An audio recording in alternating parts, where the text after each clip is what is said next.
Alright, you guys, your feedback has been heard. You missed the commentary with the weird little laughs after every sentence, and don't worry because it's not going anywhere. I just wish these videos didn't take me so long to make so I could give you more of them.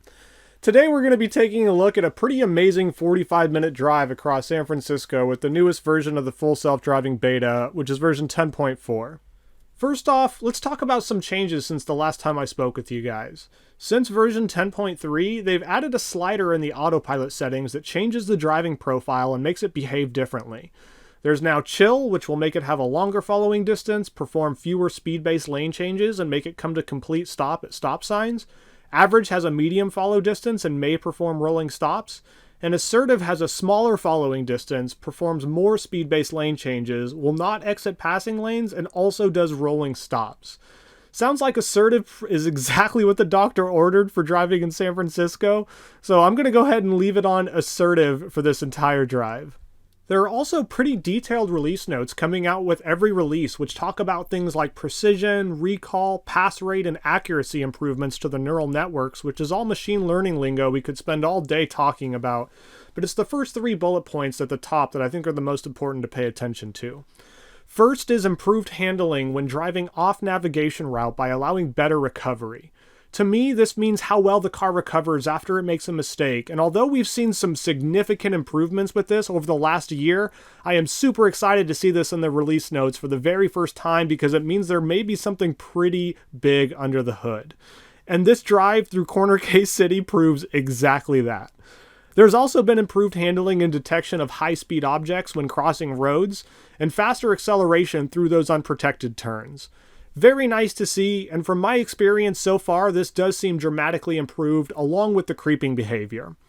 And lastly, they improved the speed through narrow spaces surrounded by high obstacles. I think this means it'll actually start driving a little slower through areas where visibility is bad and there's a lot of objects around.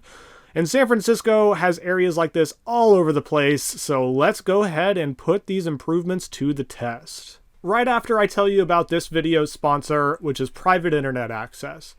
As you guys might already know, data collection is a huge business which is getting bigger by the minute. Many companies and internet service providers collect data about you which you involuntarily give up, like where you're connecting from, what kind of device you're using, what sites you're visiting, and for how long, etc., which is then stored and sold to the highest bidder. Luckily for us, virtual private networks exist, which lets you browse the web freely and securely by hiding your IP address and rerouting your internet traffic through an encrypted tunnel. After doing a lot of research and comparison on these VPNs, private internet access is the one I decided on even before this sponsorship because they are by far the most serious about privacy. The primary reason I use them is their strict no logging data policy, which means no data is ever collected on you while you're using it, and they are also 100% open source, which means you can take a look under the hood at the actual source code and see how private it actually is. Not many others are that confident. There's a ton of other benefits as well, such as being able to connect to their next-gen server infrastructure in over 75 countries, which allows you to watch geo-restricted content on all major streaming services, which is a feature I use every day.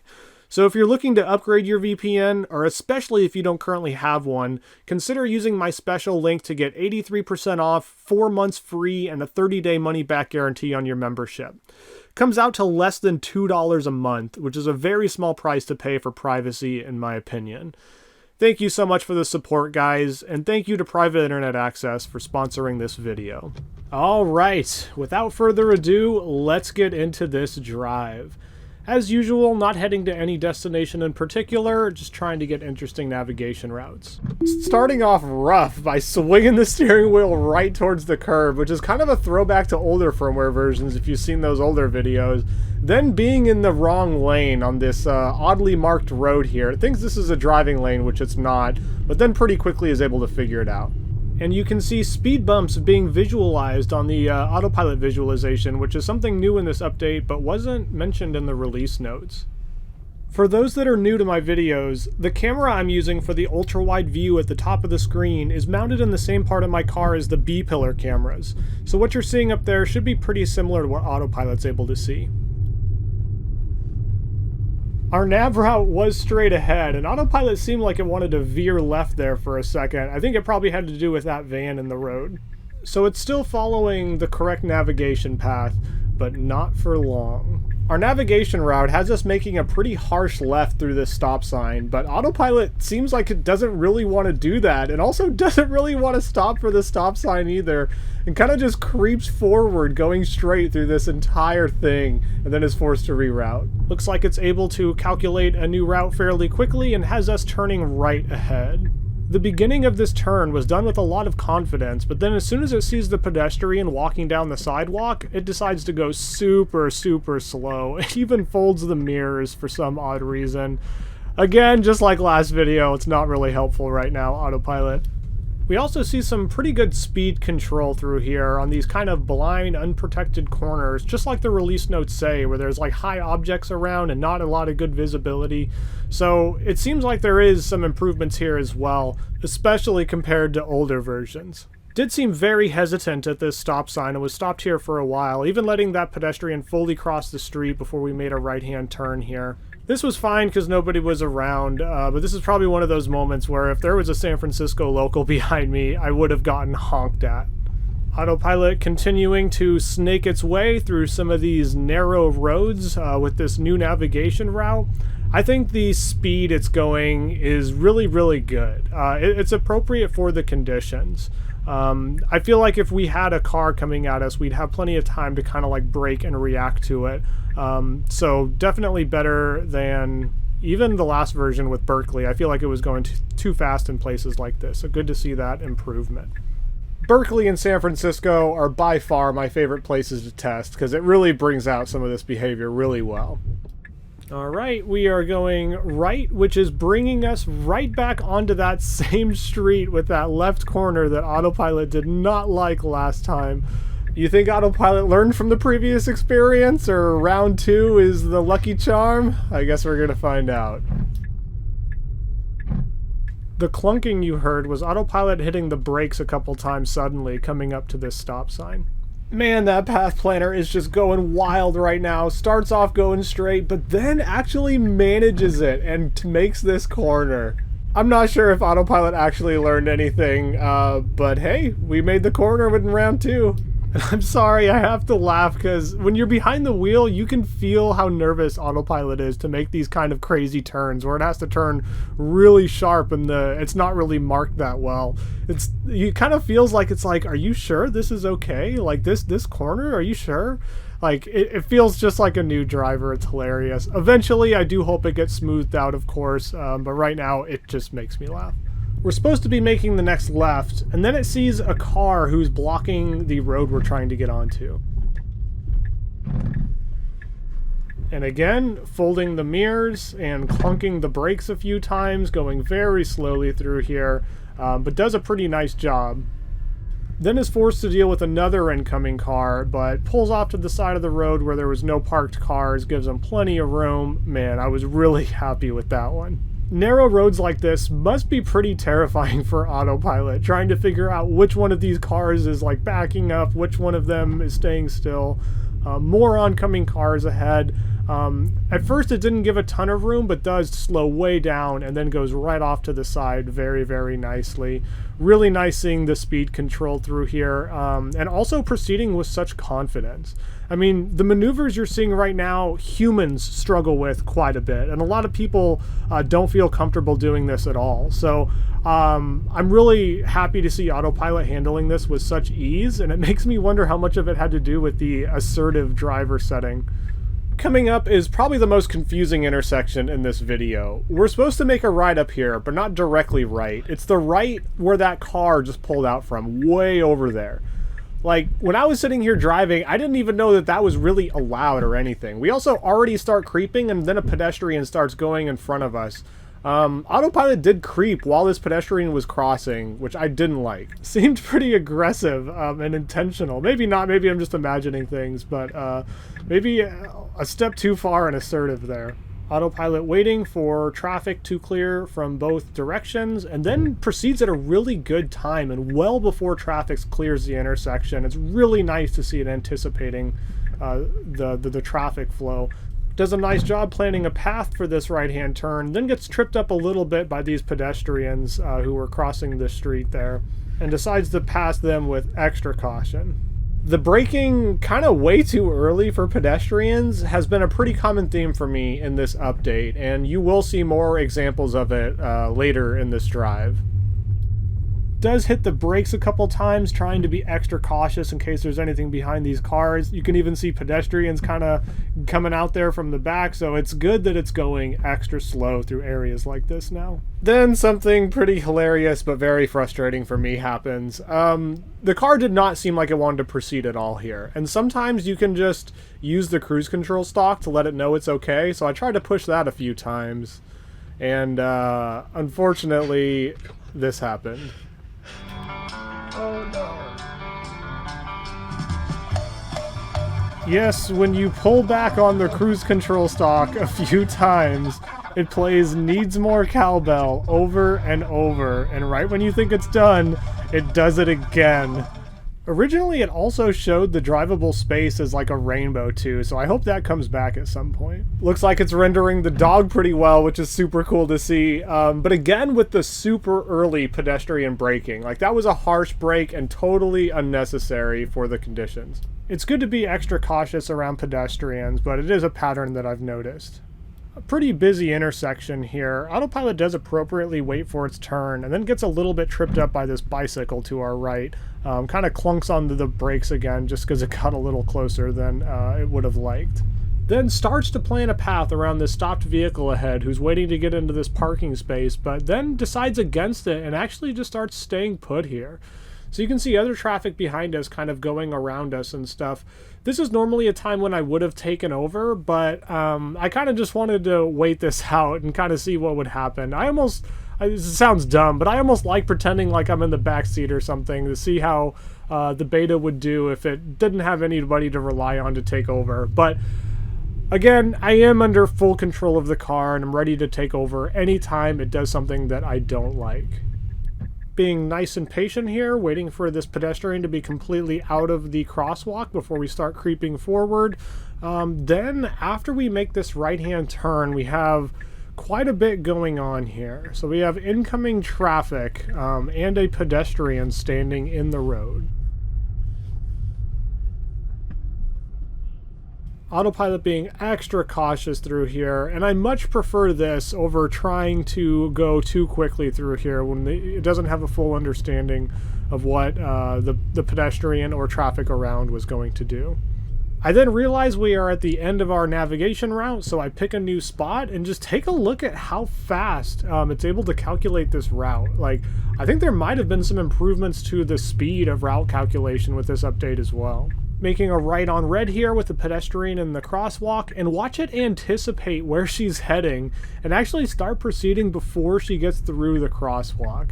I really liked this, and this felt very natural. And sorry about this text message off to the right here. I forgot to disconnect my phone from Bluetooth before I started recording the video. And kind of an awkward situation with the right-of-way where the guy across from us flashes his high beams at us to give us the right-of-way when he definitely stopped first. So I usually just show both of my hands to people like this so that they understand I'm not making the decisions here. This car does not understand those things yet, at least. I actually highly doubt that that guy knew what that meant, but whatever, it is what it is. Kind of makes me wonder how full self-driving is going to deal with driving semantics like this in the future. Like, the flashing of the high beams is probably pretty obvious and something that it can deal with, but like waving through stop signs with your hands or something might get a little confusing. So we are approaching an intersection that's in the middle of major changes, and there's a lot of temporary markings on the ground that are pretty terribly painted, if I'm honest with you.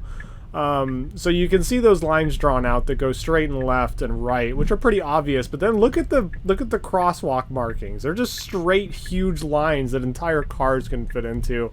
So obviously the FSD Beta is having a tough time deciding what to actually do here. You can actually start see it visualizing what it thinks is the crosswalk, is that little slice of the real crosswalk that's left over from these road markings, but does end up creeping all the way into these lines thinking that it's a lane and then stopping at the very end of this crosswalk. This is I'm basically pushing my limit for what I'm comfortable with. We are creeped out all the way. There was a pedestrian that had to walk behind my car. What I think may be happening here is it's treating this stoplight as if it was like a broken stoplight where everybody should take their own turn, and it's looking for an opportunity to go. Does flick on the right turn signal a couple times, then actually starts to proceed when it thinks a good opportunity would be, which would have been fine if this was a stop sign, but obviously this was a red light. So that was a disengagement, and hopefully that clip does get sent back to Tesla so that it can be trained on and other cars can learn from this experience in the future. We also have a navigation route that has us going straight here, and it obviously is visualizing that this is a left-hand turn lane, visualizing the road markings correctly, but still just kind of stays here and ignores that and actually goes straight through this intersection. This was another time that normally I would have hit that autopilot snapshot button to send the data back, but I was worried that that the other clip of it having that issue with the red light might not have gotten sent back because they require so much data, so I decided not to hit it in this instance. And coming up, we have a pretty good example of why I think that full self-driving cars are basically inevitable at this point.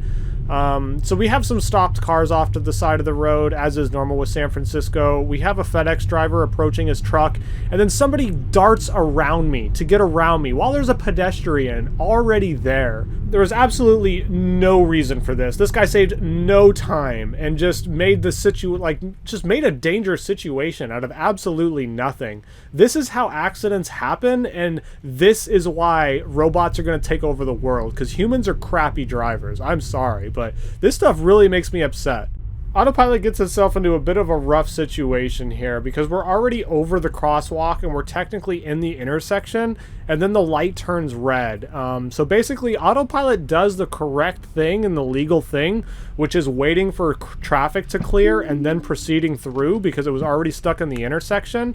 But because this is San Francisco, and because I had room behind me, I did disengage here and backed up instead of letting it go through. Just because it's the legal thing to do does not mean it was the right thing to do in that instance, especially in a place like San Francisco, like maybe a town that didn't have a lot of traffic. But in San Francisco, the cars just enter the intersection so quick and everything just kind of, flows. And yeah, like I can't really fault it because that was a legal thing to do, but it also just did not feel right. So now Autopilot has to make what I call the dead man's left, which is basically an unprotected turn with obstructions directly ahead, which is a giant truck in front of us. I can kind of look behind the truck and see traffic coming a ways back, and I didn't expect that Autopilot was doing this same thing, but check this out.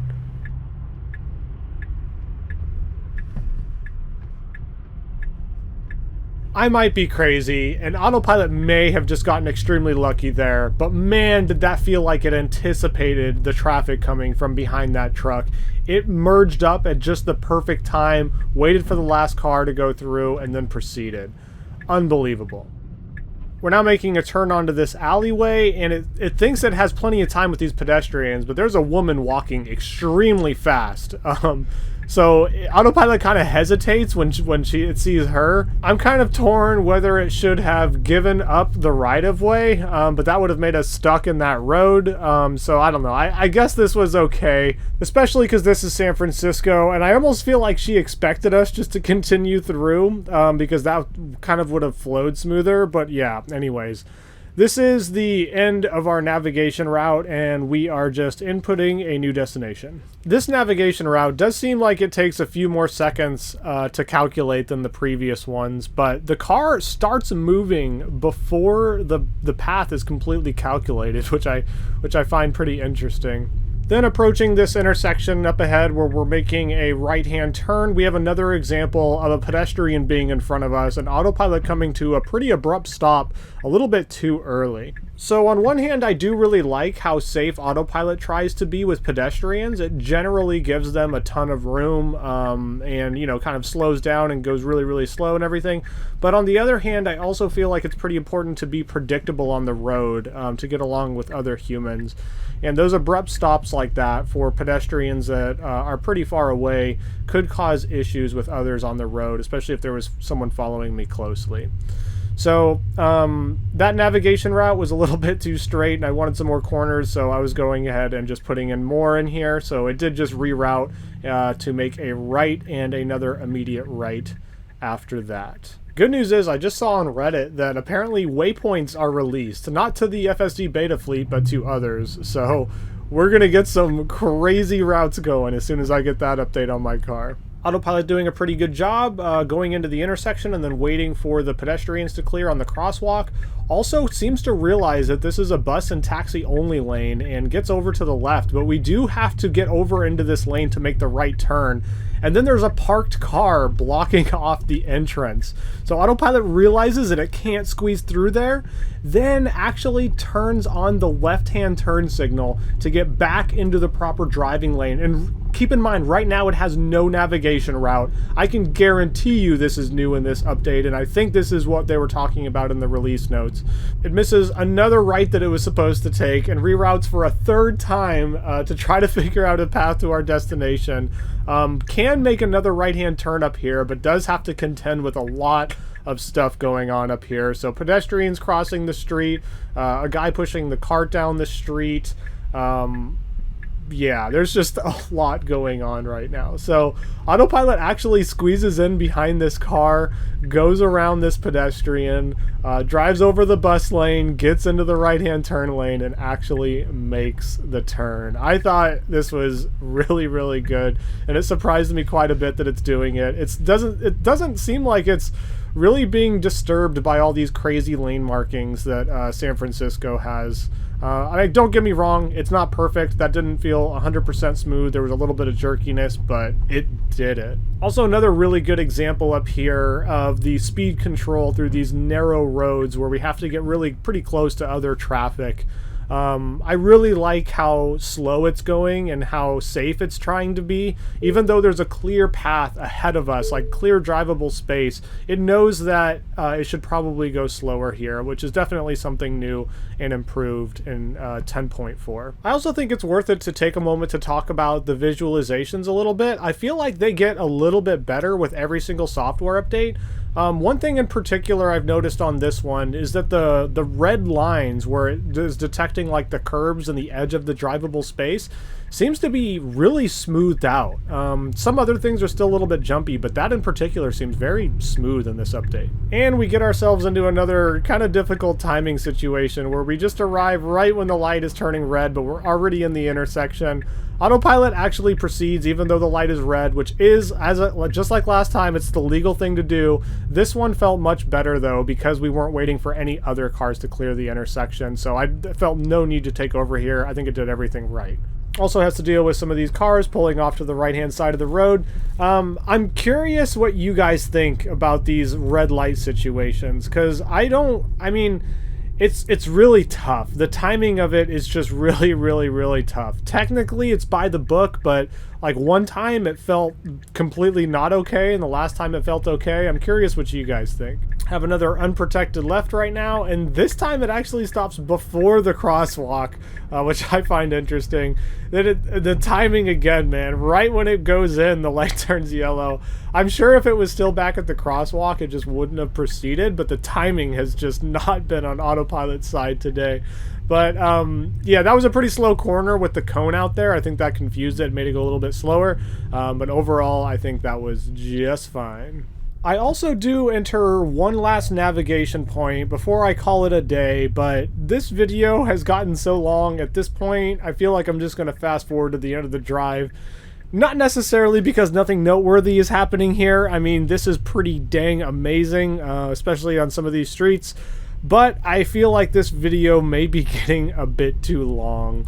I also want to briefly mention that during the time I was editing this video, our favorite Tesla hacker, Green the Only, found some new 3D models in the source code that show red and blue emergency lights. Like it'll start rendering that on the top of the car.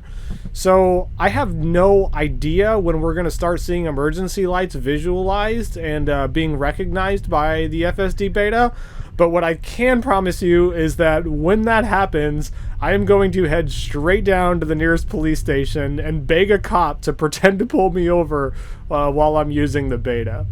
So if you're interested in seeing that one, or seeing me embarrass myself in front of a cop and look really stupid, please make sure to get subscribed. Also, I don't really ask that much, and maybe I should more and probably earlier in the video. But if you can, please like and leave a comment. It really goes a long way to help these videos out and get them recommended to new audiences. So that really does go a long way to help my channel out quite a bit. But as always, the best form of support that you can give is watching my videos. So if you've made it this far, thank you so much. Seriously. You guys are honestly the best. And I make these videos because of you. Thanks again for watching. Bye.